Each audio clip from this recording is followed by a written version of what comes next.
Good morning, students. Today in this video we'll cover the last few topics of this chapter. So pay attention and watch this video till the end. Now, starting from here, how we use farther and further. Let's see. Farther denotes distance between 2 points while further means additional. इसका मतलब क्या है? farther जो है वो distance दो points के बीच में डिस्टेंस दूरी की बात करता है. वहीं फर्दर जो है, फर्दर का मतलब और, एक्स्ट्रा, एडिशनल. इसको आप एक्स्ट्रा भी कह सकते हो. फर्दर बात करता है एडिशनल थिंग्स या पर्सन्स के लिए. So now let's look at this examples. We will do further discussion on this topic tomorrow. Further discussion, इस टॉपिक पर हम और चर्चा करेंगे कल हम इस पर और चर्चा करेंगे. तो ये क्या हुआ? एडिशनल हुआ ना, मतलब सम डिस्कशन इज रिमेनिंग. कुछ डिस्कशन अभी भी बाकी है होने को, तो वो कब होगी? कल होगी.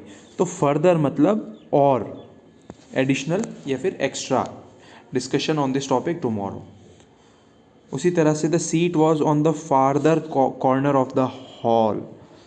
Suppose there is a hall here and seat is in the farther, on the farther corner. Last वाले कॉर्नर पर है, फार्दर कॉर्नर पे. तो ये बता रहा है डिस्टेंस बिटवीन 2 पॉइंट्स. हॉल के एक पॉइंट से लेकर दूसरे पॉइंट के बीच की डिस्टेंस को शो कर रहा है ये, कि हॉल के फार्दर मतलब दूर वाले जो कॉर्नर है हॉल का, वहाँ पर ये सीट है. The seat was on the farther corner of the hall of the cinema hall. Understood? Now use of nearest and next. Nearest denotes nearness in space or distance while next denotes order or position. Now इसको समझना ध्यान से कि nearest जो होता है वो जगह और दूरी में नियरनेस की बात करता है, नज़दीकी की बात करता है. ठीक है ना? वहीं जो नेक्स्ट होता है वो ऑर्डर और पोजीशन के लिए होता है, क्रम के लिए, जगह के लिए. Next position, next place. Okay, so now let's look at these examples. The nearest hospital is 5 kilometer away from my village. अब जो भी चीज़ पास की होती है ना, जो नज़दीक की होती है, उससे रिलेटेड एग्जाम्पल्स जो होते हैं. नियरेस्ट हॉस्पिटल मतलब सबसे नज़दीक. यहाँ पे ये सुपरलेटिव है, नियरेस्ट. अदरवाइज क्या होता? नियर या, ठीक है ना. तो the nearest hospital is 5 kilometre away. मेरे गांव से जो सबसे नज़दीकी अस्पताल है वो 5 किलोमीटर दूरी पर है. उसके बाद जो है वो और भी ज़्यादा दूर है, लेकिन सबसे नज़दीक जो है नियरेस्ट. तो ये क्या कर रहा है? स्पेस और डिस्टेंस के बीच में इट डिनोट्स, नियरनेस डिनोट कर रहा है, राइट? कितनी दूरी है, नज़दीक में है. उसी तरह से my friend sat next to me in the class. मेरा दोस्त मुझसे जस्ट नेक्स्ट सीट पर बैठता है. तो ये शो कर रहा है ऑर्डर या फिर position, right? It's easy. use of few, a few, little and a little. Now ये sometimes these can be confusing, but there is a way to understand all of them perfectly. Little, use little to denote quantity and few to indicate number. Now quantity और number, देखो quantity होता है क्षमता. Quantity always asks how much and number always asks how many. ये चीज़ आपको पता होना चाहिए कि कितना. नंबर जो है वो how many students are there in this class. There are 50 students in this class. How much milk have you stored in the fridge? There is just a little milk in the fridge. तो milk जो होता है उसको हम number से नहीं कह सकते ना, कि 3 मिल्क 4 मिल्क.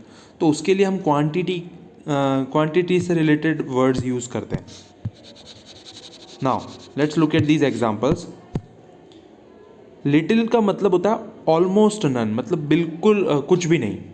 और अ लिटिल का मतलब होता है कुछ, थोड़ा सा, जो कि लिटिल से थोड़ा ज़्यादा होता है. अ लिटिल मतलब लिटिल से थोड़ा सा ज़्यादा. लिटिल मतलब बिल्कुल भी ज़ीरो या फिर उस बिल्कुल भी कुछ भी नहीं, almost none. So there is a little hope of building this house. Little hope, बहुत कम उम्मीद है इस घर के बनने की. मतलब बहुत कम का मतलब वो नहीं बनेगा, ये मान करके चलो. बहुत कम उम्मीद है कि अब वापस से लॉकडाउन लग जाएगा. So there is a little hope.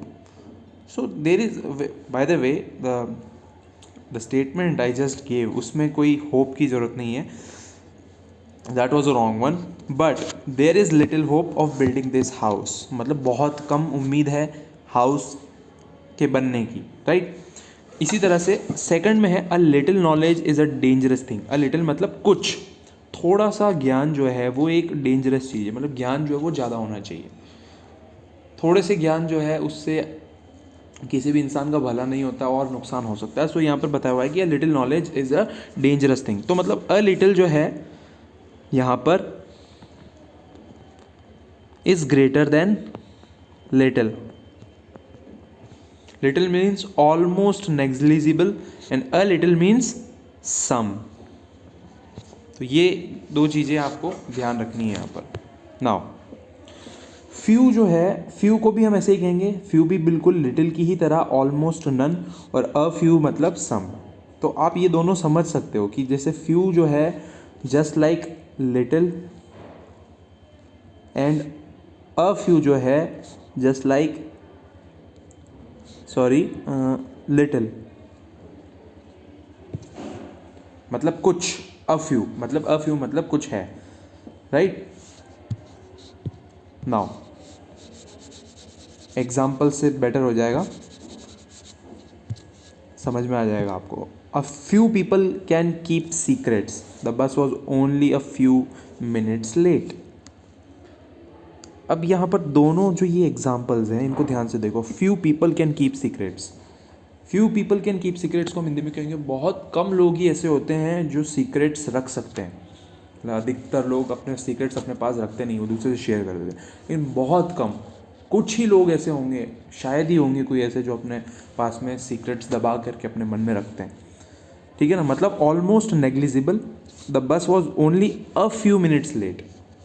मतलब सिर्फ कुछ मिनट्स लेट जो है वो बस थी. मतलब फ्यू मिनट्स मतलब सम, राइट. मतलब ज़्यादा नहीं, लेकिन सिर्फ कुछ मिनट जो है बस जो है वो लेट थी.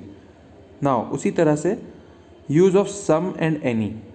सम is use in affirmative sentences in order to express the quantity और डिग्री. सम जो है वो अफर्मेटिव मतलब पॉजिटिव सेंटेंसेस में यूज़ किया जाता है, किस लिए? क्वांटिटी और डिग्री को शो करने के लिए.